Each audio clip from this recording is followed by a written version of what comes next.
সব সময় আল্লাহর সন্তুষ্টির জন্য কাজ করবে ইনশাআল্লাহ। আর আল্লাহর সন্তুষ্টির জন্য কাজ করবে কারা? যাদের মধ্যে আল্লাহ রাব্বুল আলামিনের ভয় আছে, আল্লাহকে যে সবচেয়ে বেশি ভয় পায়, যার ভিতরে তাকওয়া রয়েছে। এই তাকওয়ার সর্বোচ্চ স্তরে আল্লাহ রাব্বুল আলামিন নবী রাসূলদেরকে উন্নীত করেছেন, সুবহানাল্লাহি ওয়া বিহামদিহি। এরপরে নবী রাসূলদের সাথে আমাদের আদব কি?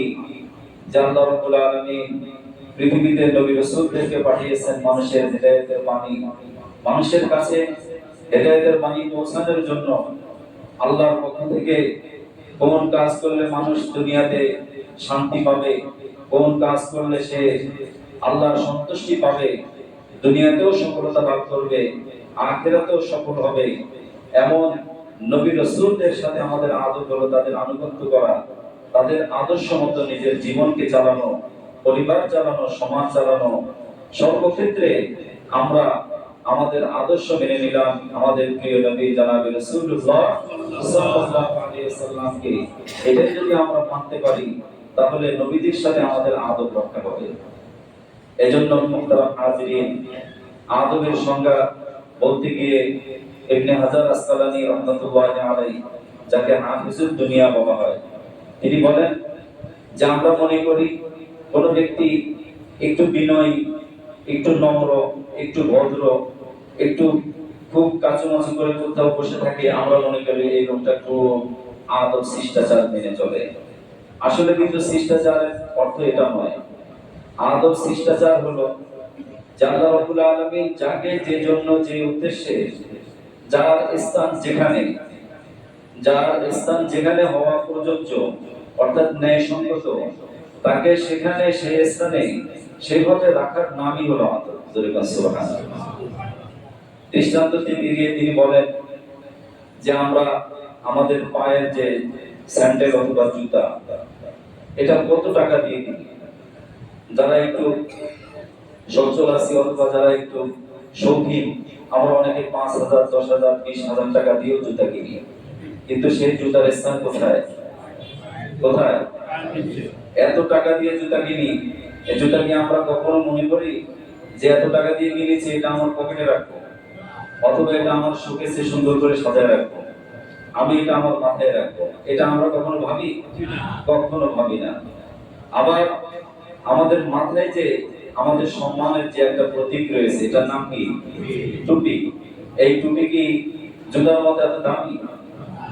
হয়তো 50 টাকা অথবা 100 টাকা। এই 100 টাকার একটা টুপি যে আমরা কিনেছি, এটার স্থান কোথায়? দাম কম না বেশি? দাম যদিও কম, কিন্তু এটার স্থান কোথায়?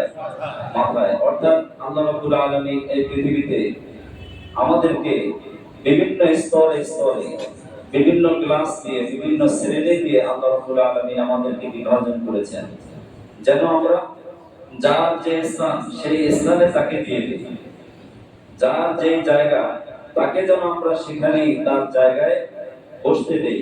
এটাই হলো আদব। সুবহানাল্লাহ।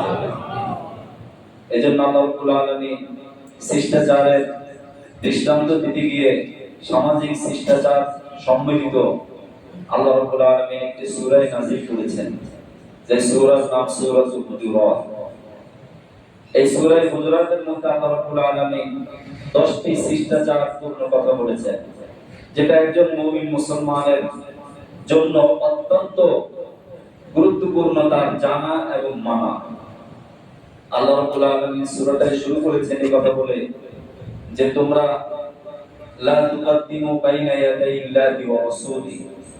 সবার আগে তোমাকে লক্ষ্য রাখতে হবে, আমাদেরকে খেয়াল করতে হবে যে আমরা যেন কোনো অবস্থাতে আল্লাহ এবং তার রাসূলের সামনে আমাদের মত, আমাদের দৃষ্টিভঙ্গি, আমাদের চিন্তা, আমাদের চেতনা, আমাদের আকীদা, আমাদের বিশ্বাস কখনো যেন আল্লাহ রাসূলের সামনে যেন এগিয়ে না যায়।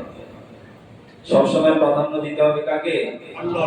আমার চিন্তায়, আমার চেতনায়, আমার ব্যবসায়, আমার বাণিজ্যে, আমার চাকরিতে, সর্ব অবস্থায় আল্লাহ রাব্বুল আলামিন সতর্ক করেছেন, লা তুকাদ্দিমু, তোমরা এগিয়ে যেও না।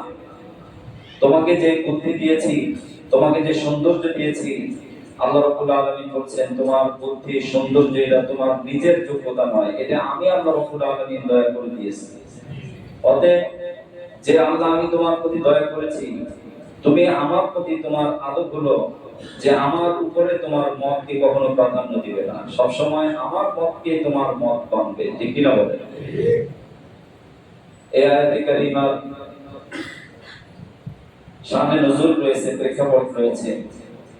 একবার সাহাবা আজমাইনদের মাঝে একটা বিষয় নিয়ে তারা একে অপরের সাথে মতপার্থক্য তৈরি করলেন। কেউ বললেন তার নিজের মতটাকে প্রাধান্য দেওয়ার জন্য, অপর পক্ষ তাদের মতটাকে প্রাধান্য দেওয়ার জন্য দুই পক্ষ মুখোমুখি হলেন। তো পক্ষে যারা ছিলেন হযরত আবু বকর রাদিয়াল্লাহু তাআলা আনহু, আর আরেক পক্ষে ছিলেন হযরত ওমর রাদিয়াল্লাহু তাআলা আনহু।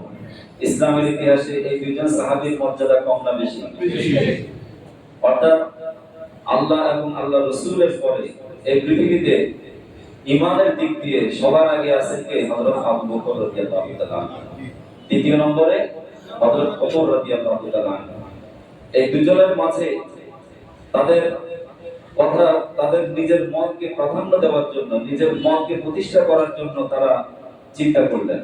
আল্লাহ রাব্বুল আলামিন সতর্ক করে দিলেন, লা তুকাদ্দিমু বাইনা ইয়াদাইল্লাহি ওয়া রাসূলিহি, লা তারফাউ আসওয়াতাকুম ফাওকা সাওতিন নবিয়্যি, যে তোমার মতকে, তোমার দৃষ্টিভঙ্গিকে আল্লাহ এবং তার রাসূলের উপরে কখনো প্রাধান্য দেওয়া যাবে না। শুধুমাত্র তাই নয়, তোমার যে গলার আওয়াজ, যে আওয়াজ দান করেছেন কে? আল্লাহ। এই যে আমরা কথা বলছি, জি বলছি, আল্লাহ বলছি, যে আল্লাহ রাব্বুল আলামিন কথা বলার শক্তি দিলেন, সেই আল্লাহ তাআলাই বলছেন, লা তারফাউ আসওয়াতাকুম, তোমাদের আওয়াজকে তোমরা উঁচু করো না, আওয়াজকে উচ্চ স্বরে এভাবে চিৎকার করো না। ফাওকা সাওতিন নবী, যখন নবী সাল্লাল্লাহু আলাইহি সাল্লাম অথবা কোনো সম্মানিত ব্যক্তি অথবা কোনো মর্যাদাবান ব্যক্তির সামনে তোমরা থাকবে, অথবা কোনো বিষয়ে তোমরা চিন্তা করেছো যে এই পরিমাণ আওয়াজে কথা বললেই হয়ে যায়, তারপরে তোমার শক্তি প্রয়োগ করে অহংকার অদ্ভুতা প্রদর্শন করে আওয়াজকে উঁচু করো না। এটা কার কথা? এটা আদব না বেয়াদবি? এইটাই আদব। লা তারফাউ আসওয়াতাকুম ফাওকা সাওতিন নবী, যদি অসতর্কতা বশত তোমরা এই কাজটা করো, আল্লাহ রাব্বুল আলামিন আবার সতর্ক করছেন, লা